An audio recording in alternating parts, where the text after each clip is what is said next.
première chose que j'ai envie de dire, c'est que je pense sincèrement que le gouvernement fait tout son possible pour essayer de gérer au mieux cette situation. C'est une situation qui est extrêmement compliquée, que personne de notre époque n'a connue. Nous n'avons jamais connu, nous, notre génération, de pandémie.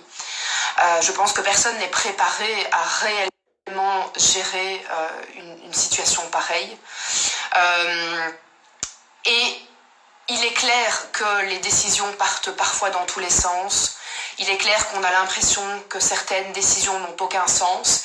Mais je pense que réellement, chacun fait ce qu'il peut pour essayer de gérer au mieux la situation. Ça, c'est la première chose.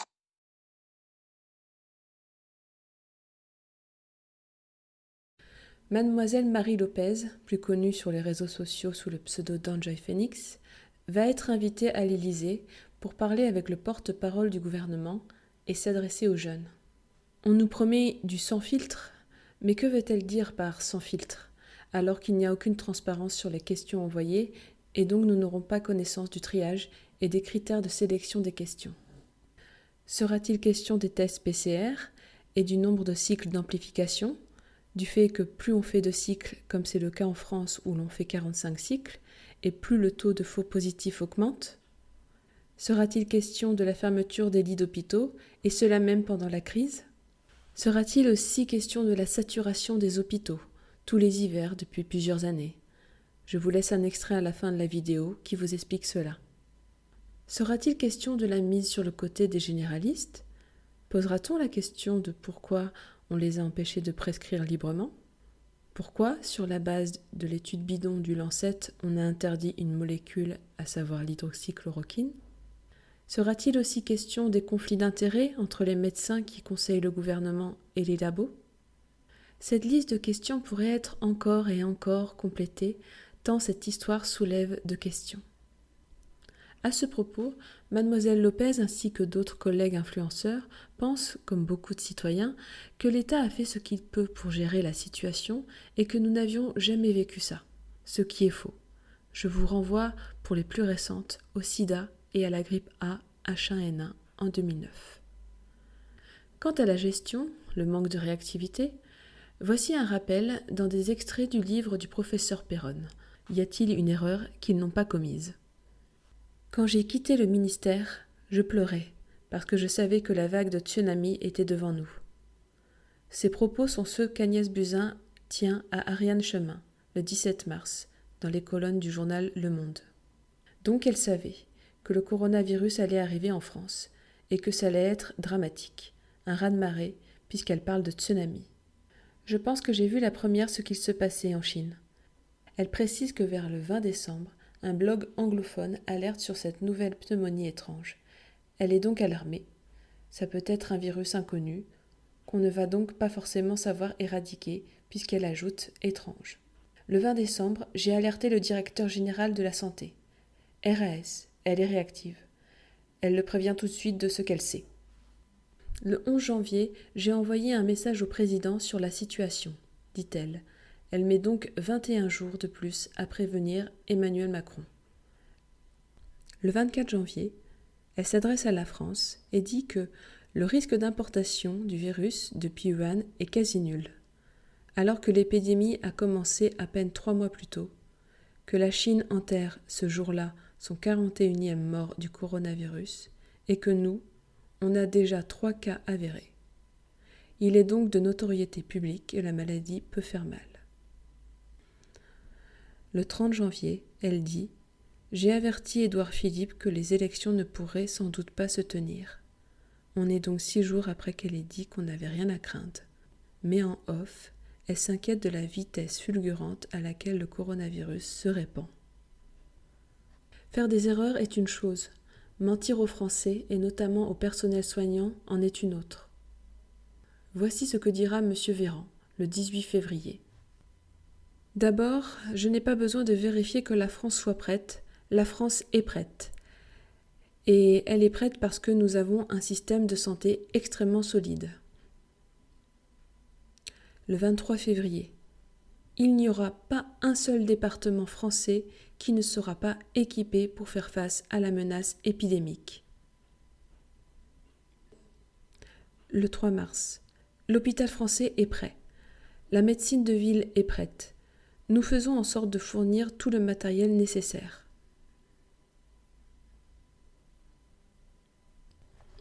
Pourtant, le 20 mars, c'est le contraire qu'il dira à l'Assemblée. Nous étions un pays, hélas, qui n'était pas préparé du point de vue des masques et des équipements de protection.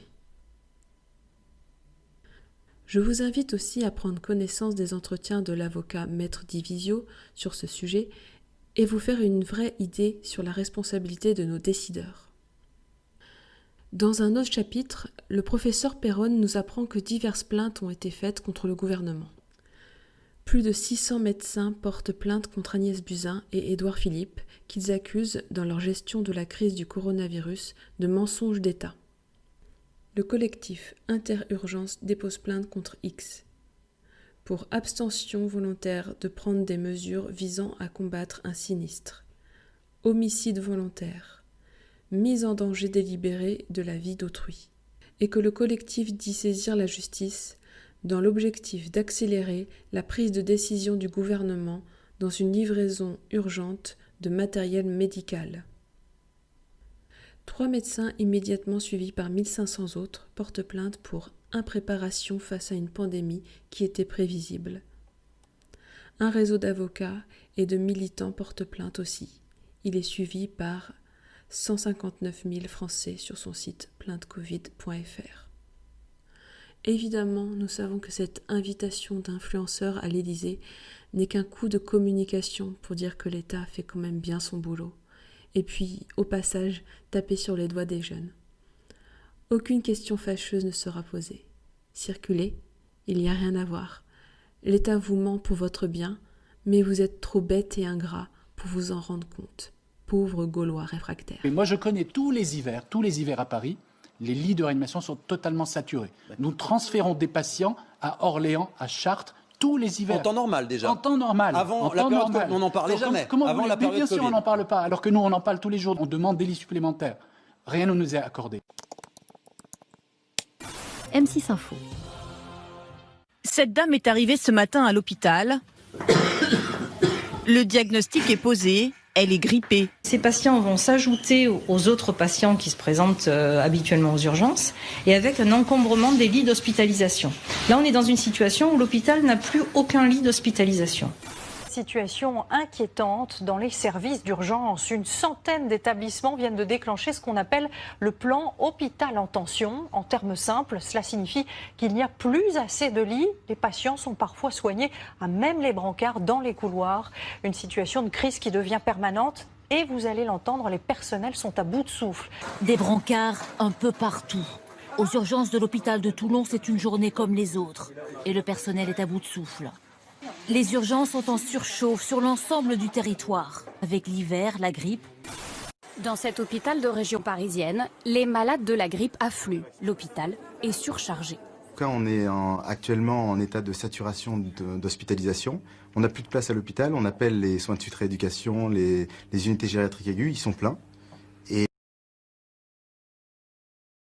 Et on ne sait pas très bien où mettre ces patients-là. Aux urgences de Lorient aussi, l'hôpital sature. Dans les couloirs ce matin, les patients attendent parfois plus de 20 heures sur des brancards avant d'obtenir un lit. La pénurie de lits, un classique que l'hôpital de Haute-Pierre doit gérer chaque hiver. Quand il n'y a plus de lits, on fait au mieux, on a recours un petit peu aux cliniques aux alentours, aux hôpitaux. Il y en a certains qu'on peut gérer aussi en ambulatoire. Et sinon, le cas échéant, il y a des gens qui passent la nuit sur des brancards parce qu'on n'a pas le choix. Le corps médical, lui aussi, est débordé. L'ensemble du service fonctionne à flux tendu. Pas sûr que la situation s'améliore dans les prochaines semaines. La grippe n'a pas encore atteint son pic dans la région. Depuis le début de l'hiver, les urgences sont saturées. Nous, on a un ras-le-bol de ce système-là. On aimerait pouvoir soigner les patients correctement. L'agence régionale de santé a visité hier les urgences pour analyser concrètement la situation, mais aucune réponse n'a été encore apportée. Le gouvernement a mis de l'argent depuis ce début de la crise sur la table, y compris pour les professions de santé.